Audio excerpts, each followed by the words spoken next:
नमस्कार, आप देख रहे हैं 4 टीवी और आपके साथ मैं हूं प्रियंका सिंह। हमारे इस खास बुलेटिन में आप सभी का एक बार फिर से बेहद स्वागत है। बुलेटिन का आगाज करेंगे अहम खबर के साथ।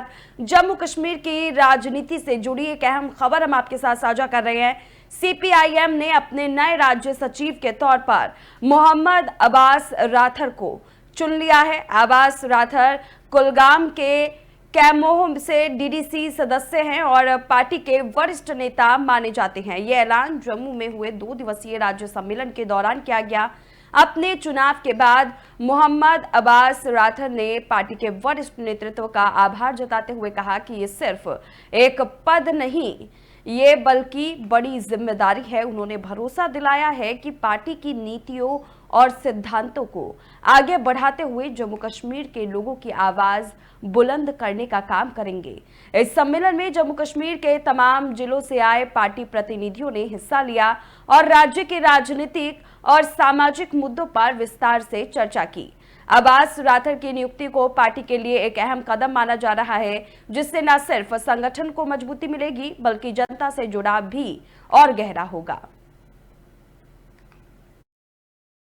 आपको पता ही होगा कि हमारी जो पार्टी कांग्रेस है, जो नेशनल लेवल पे हर 3 साल के बाद होती है, उससे पहले ब्रांच लेवल पे पार्टी के जो ब्रांच बनते हैं, उसके बाद एरिया में ब्रांच एरिया कमेटी बनती है, उसके साथ डिस्ट्रिक्ट कमेटी बनती है और डिस्ट्रिक्ट सेक्रेटरीज बनते हैं और उसके साथ साथ स्टेट सेक्रेटरी। ये एक प्रोसेस है हमारी एक ऑर्गेनाइजेशन का और उसी का ये हिस्सा था। और 17 और 18 तारीख को जो जम्मू में हमारी स्टेट कॉन्फ्रेंस हुई, वहाँ पर यूनानिमसली मुझे स्टेट सेक्रेटरी चुना गया। हमारी तो कोशिश यही रहेगी कि जितने भी हमारे वर्किंग क्लास के साथ जो भी मुद्दे हैं, जो भी मसाइल है, जो भी इश्यूज़ है, उनको किस तरह से टैकल किया जाए। और मौजूदा सरकार जिस तरह से न्यू लिबरल पॉलिसीज़ को इख्तियार कर रही है और कोशिश कर रही है कि हर सेक्टर को प्राइवेटाइज किया जाए, और उस प्राइवेटाइज करने से क्या होता है कि मेरा जो आम जो हमारे शहरी है, आम लोग है, वर्किंग क्लास है, उन पे बहुत बड़ा बोझ बढ़ जाता है और एक ऐसा सेक्टर आगे बढ़ जाता है जो बहुत ही छोटा और कलील माइनर।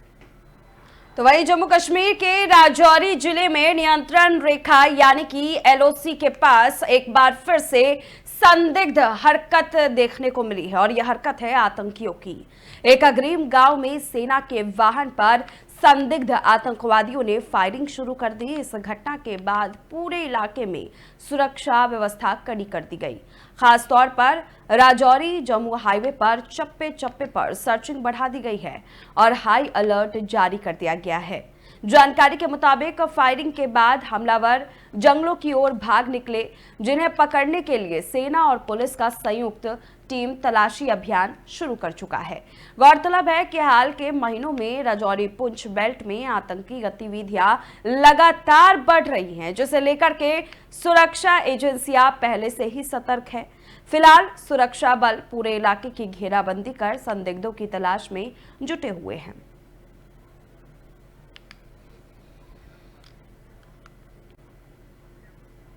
और अब हम आगे बढ़ेंगे, बात जम्मू कश्मीर के राजौरी की करते हैं। जिले के सुंदरबनी में कल हुई गोलाबारी की घटना के बाद सुरक्षा बलों ने पूरे इलाके को घेरकर सघन तलाशी अभियान शुरू कर दिया है। जानकारी के मुताबिक गोलीबारी के बाद संदिग्धों के जंगलों में छिपे होने की आशंका है, जिसे देखते हुए सेना और पुलिस ने संयुक्त ऑपरेशन शुरू किया है। सुंदरबनी और इसके आसपास के संवेदनशील इलाकों में तलाशी अभियान जारी है। गौरतलब है कि राजौरी और पुंछ के सीमावर्ती इलाके पहले भी आतंकी गतिविधियों के लिए संवेदनशील रहे हैं। ऐसे में इस तरह की हर संदिग्ध हलचल को सुरक्षा बल बेहद ही गंभीरता से ले रहे हैं। अधिकारियों ने लोगों से अपील भी की है कि अगर कोई संदिग्ध व्यक्ति या गतिविधि नजर आए तो तुरंत इसकी जानकारी सुरक्षा एजेंसियों को दे। फिलहाल पूरे इलाके में अलर्ट जारी है और सुरक्षा बढ़ा दी गई है।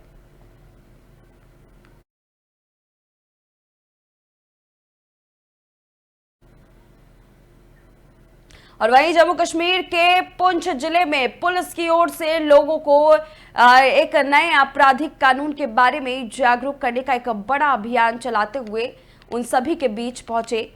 आपको बताते हुए चले कि इस अभियान के तहत पुलिस उपमंडल सूरनकोट के तहत 24 गांव में एक साथ जागरूकता कार्यक्रम आयोजित किए गए। इस दौरान पुलिस अधिकारियों ने लोगों को बताया कि नए आपराधिक कानूनों में क्या बदलाव किए गए हैं और इससे उन्हें कैसे फायदा मिलेगा। खासतौर पर EFIR और जीरो FIR जैसी नई व्यवस्था पर जोर दिया गया है, जिससे अब शिकायतें दर्ज कराने में ना तो देरी होगी और ना ही थाने की सीमा कोई बाधा उत्पन्न होगी। इसके अलावा पुलिस ने लोगों को समझाया है कि किस तरह से अब पूरी कानूनी प्रक्रिया को डिजिटल किया जा रहा है, यानी FIR दर्ज करने से लेकर केस डायरी, चार्जशीट और अदालत के फैसले तक सब कुछ ऑनलाइन रिकॉर्ड होगा। जागरूकता अभियान की अगुवाई SDPO सुरनकोट अजाज चौधरी ने की। उनके साथ SHO सुरनकोट सचिंदर पॉल सिंह और पुलिस की पूरी टीम मौके पर मौजूद रही। इस तमाम चीजों को लेकर के इन सत्रों में यह भी बताया गया है कि अब यौन अपराधों की जांच में वीडियोग्राफी अनिवार्य की गई है, ताकि पीड़ितों को न्याय मिलने में कोई चूक ना हो। पुलिस ने कहा है कि ये कानूनी सुधार न सिर्फ जांच प्रक्रिया को मजबूत करेंगे, बल्कि आतंकवाद के खिलाफ लड़ाई और आम जनता को त्वरित न्याय दिलाने में भी अहम भूमिका निभाएंगे।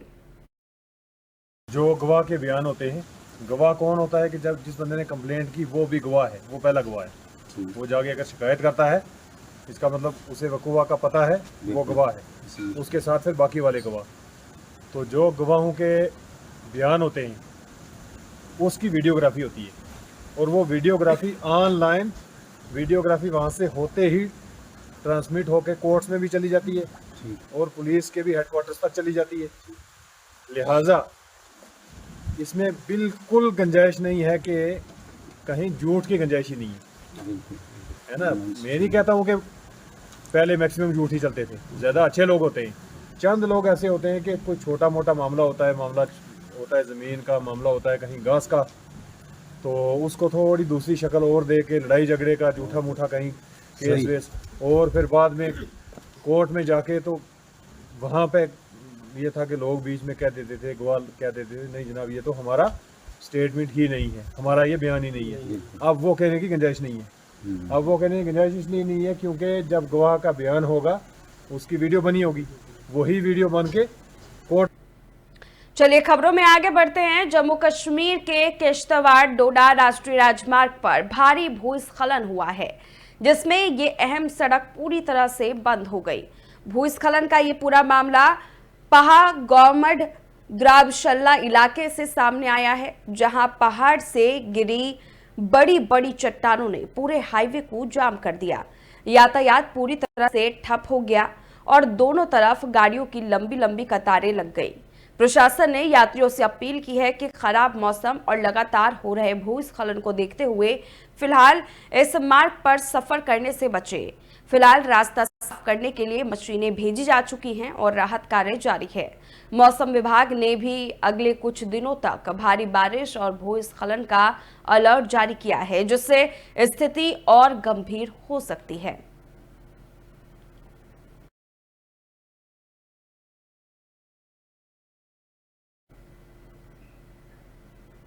तो वादियों में ठंड का कहर लगातार जारी है। जम्मू कश्मीर की वादियों में ठंड का कहर देखने को मिला है। श्रीनगर की बात करें तो श्रीनगर में लगातार शीतलहर का असर देखने को मिल रहा है।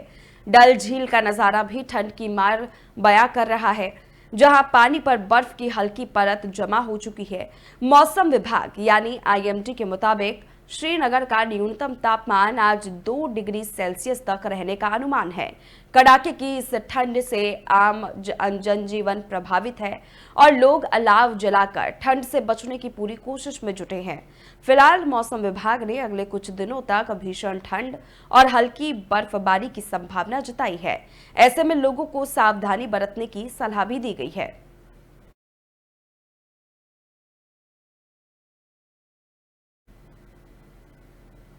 इन्हीं अपडेट के बीच में आपको ये भी बताते हुए चले कि भारतीय मौसम विभाग के पूर्वानुमान के मुताबिक कश्मीर घाटी में कल शाम से ताजा बर्फबारी देखने को मिली है।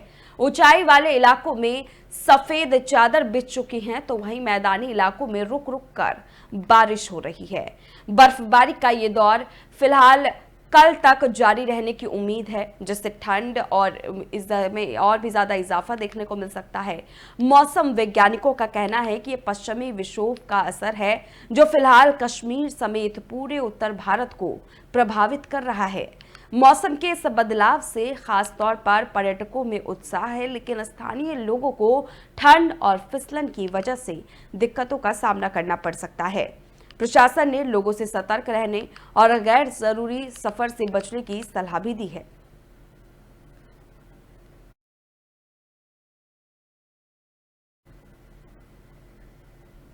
तो जम्मू कश्मीर के मशहूर पर्यटन स्थल गुलमर्ग में हाल ही में जोरदार बर्फबारी हुई है।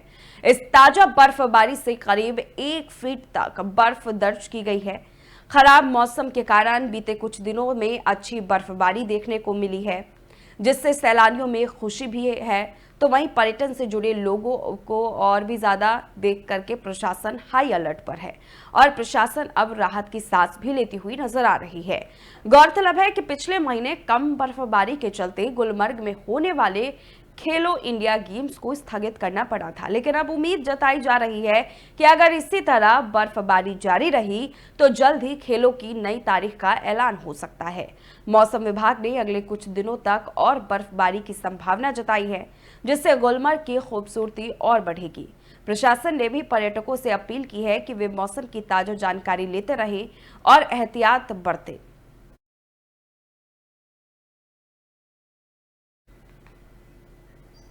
और वहीं जम्मू कश्मीर के बांदीपोरा जिले में भारी बर्फबारी ने जनजीवन पूरी तरह से अस्त व्यस्त कर दिया है। खास तौर पर गुरेज घाटी, बख्तूर, कंजलवाल और तुलैल जैसे ऊपरी इलाकों में बर्फबारी का असर साफ दिख रहा है। जानकारी के मुताबिक राजधान दर्रे पर करीब 3 फीट तक बर्फ जम हो चुकी है, जिससे गुरेज की तमाम आंतरिक सड़कें बंद हो गई है। आम लोगों की आवाजाही मुश्किल हो गई है और दैनिक जरूरतों की आपूर्ति भी प्रभावित हो रही है। हालांकि इस बर्फबारी को लेकर स्थानीय किसानों ने संतोष जताया है। उनका कहना है कि इतनी बर्फ गिरने से न सिर्फ फसलों और बागवानी को फायदा होगा, बल्कि आने वाले दिनों में पेयजल सप्लाई में भी सुधार की उम्मीद है। फिलहाल प्रशासन ने लोगों से एहतियात बरतने की अपील की है और राहत कार्यों के लिए टीमें भी तैनात कर दी गई हैं। लोग भी यहाँ खुश हैं क्योंकि इस बर्फ़ की वजह से हमारे फसलों में इजाफा हो सकता है, पानी में इजाफा हो सकता है और बाकी जो बीमारियाँ भी होती हैं खुश्की की वजह से वो भी दूर हो जाएंगे इंशाल्लाह। तो ये ऊपर वाले की एक बड़ी मेहरबानी है कि गुरेज में बर्फ़ हुई और इस बर्फ़ का फ़ायदा हम हमारे गुरेज को ही नहीं बल्कि वादी के बाकी हिस्सों को भी मिले। बर्फ़ बिल्कुल नहीं पड़ा था, तो आज की डेट में जो बर्फ़ पड़ा है इसमें लोग भी खुश हैं, क्योंकि ये तो मतलब हकीकत है कि जितना ज़्यादा बर्फ़ पड़ेगा इसमें वादी कश्मीर के लोगों के लिए एक अच्छा फ़ायदेमंद होगा, क्योंकि बर्फ़ पड़ना चाहिए। हमें इलेक्ट्रिसिटी का प्रॉब्लम है वो भी सही होगा और बाकी जो हमारी लोगों के लिए बागवान साहिबान है या बाकी और लोग होते हैं उनके लिए अच्छा है। बर्फ़ जितना ज़्यादा बर्फ़ पड़ेगा उतना हमें पानी का जो आने वाले जो मौसम गर्मा है उसमें हमें अच्छा खासा एक मदद मिलेगी इस बर्फ़ की वजह से, क्योंकि खुशक साली हो जाती है बर्फ़ न पड़ने से। पहाड़ी इलाकों में जब बर्फ़ पड़ता है तो वो मैदानी इलाकों। और वहीं श्रीनगर पुलिस ने हाईवे पर ट्रक ड्राइवरों को लूटने वाले खतरनाक गैंग का पर्दाफाश किया है।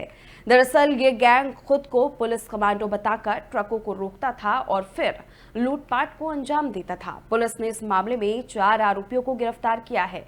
इनके पास से नकली बंदूकें, ब्लैक कमांडो यूनिफॉर्म, एक कार और लूट का कैश बरामद हुआ है। पुलिस के मुताबिक ये गैंग खास तौर पर उन ट्रक ड्राइवरों को निशाना बनाता था जो बाहरी राज्य से कश्मीर में सामान लेकर के आते थे। रात के अंधेरे में ये खुद को पुलिस का स्पेशल दस्ते का सदस्य बताकर ट्रकों को रोकते और फिर डराकर लूटपाट कर फरार हो जाते थे। पुलिस ने बताया कि आरोपियों से पूछताछ जारी है और हो सकता है कि इस गिरोह से जुड़े और भी लोग जल्द पकड़े में आए। फिलहाल इस खुलासे के बाद श्रीनगर हाईवे पर चलने वाले ट्रक चालकों ने राहत की सांस ली है।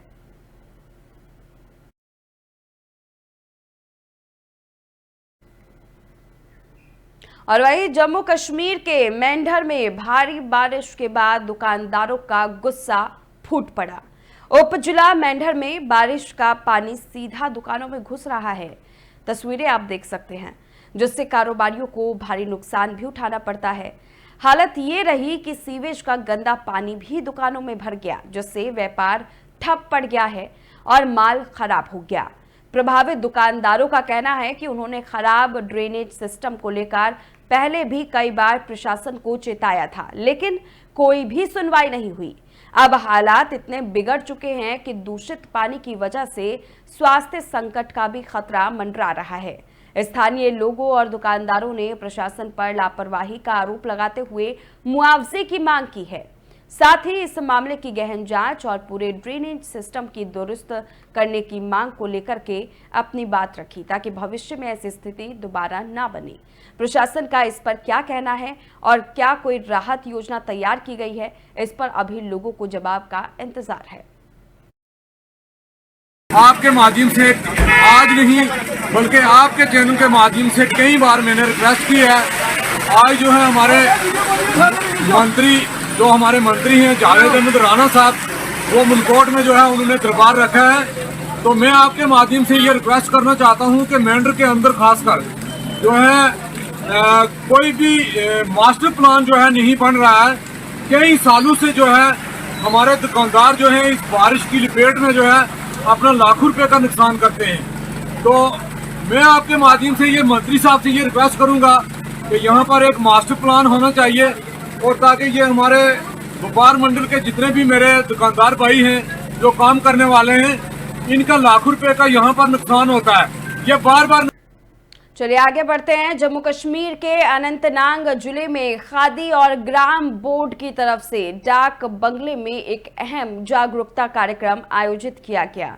इस कार्यक्रम में अनंतनाग पश्चिम के विधायक विज्ञापन अब मजीद लारमी ने भी शिरकत की और खादी उद्योग से जुड़े महत्व और योजनाओं की जानकारी साझा की। इस मौके पर खादी बोर्ड के अधिकारियों ने बताया कि खादी उद्योग कैसे स्थानीय लोगों के लिए रोजगार का बड़ा जरिया बन सकता है और सरकार इस सेक्टर को बढ़ावा देने के लिए कौन कौन सी योजनाएं चला रही है। विधायक मजीद लारमी ने भी स्थानीय युवाओं को खादी और ग्रामोद्योग से जुड़ने की अपील की है और कहा है कि इस तरह के कार्यक्रम गांव-गांव में होने चाहिए ताकि ज्यादा से ज्यादा लोग इसका फायदा उठा सके। कार्यक्रम में स्थानीय व्यापारियों, कारीगरों और अधिकारियों ने भी हिस्सा लिया और अपनी अपनी बातें रखी।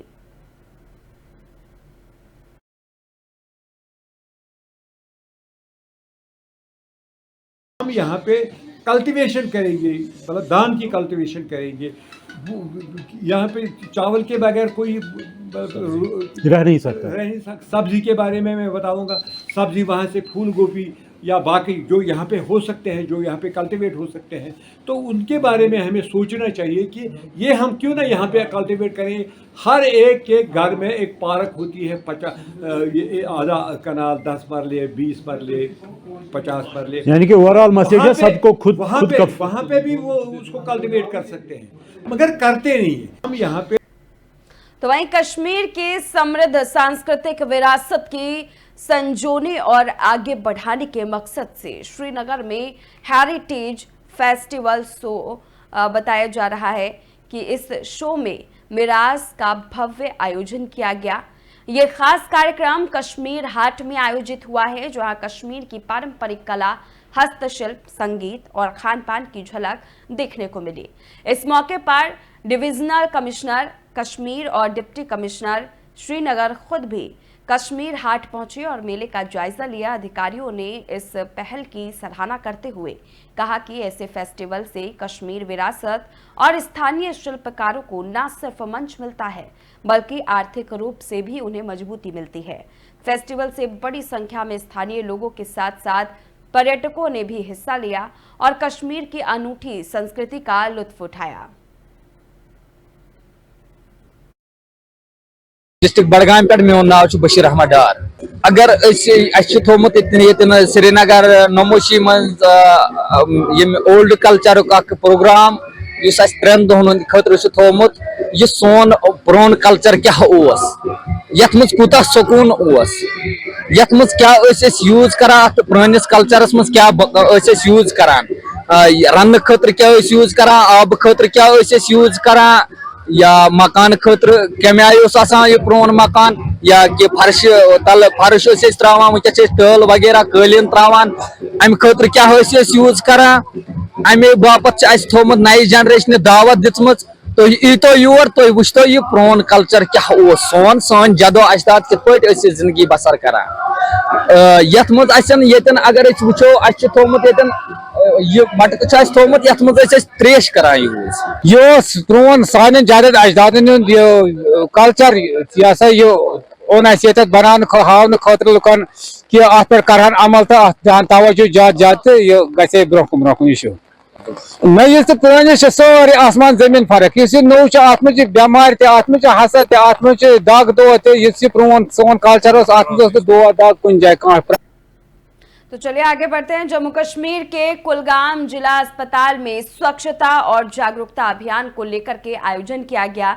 इस कार्यक्रम को अंतर्राष्ट्रीय मानवाधिकार आयोग यानी कि IHRC और अस्पताल प्रशासन ने मिलकर के आयोजित किया।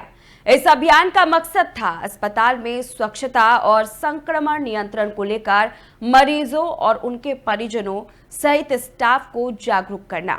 अभियान के दौरान अस्पताल परिसर की सफाई की गई और लोगों को बताया गया कि स्वच्छ वातावरण ही स्वस्थ जीवन की कुंजी है। मेडिकल स्टाफ, स्वयंसेवक और IHRC के प्रतिनिधियों ने मिलकर के इसमें हिस्सा भी लिया।